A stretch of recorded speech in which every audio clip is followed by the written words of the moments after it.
Do you need help believing? In Mark chapter 9, Jesus predicts that he will be seen in his full glory by some of the disciples before they die. And it happens for Peter, James, and John.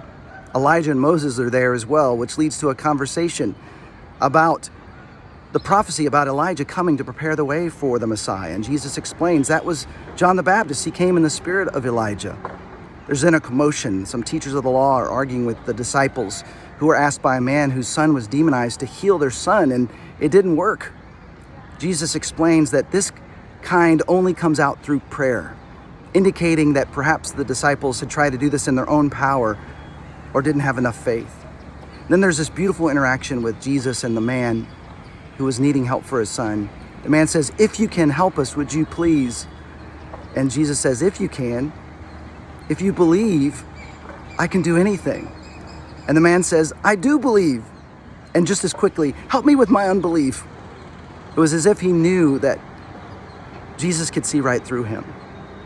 So Jesus heals the boy.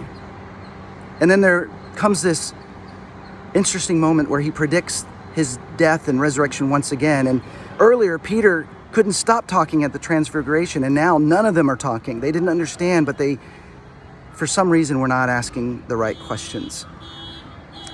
Then they end up instead in a conversation about who's going to be greatest in this new kingdom. They still didn't fully understand. So Jesus has to reframe things. To be great in the kingdom of God means to be the servant of all.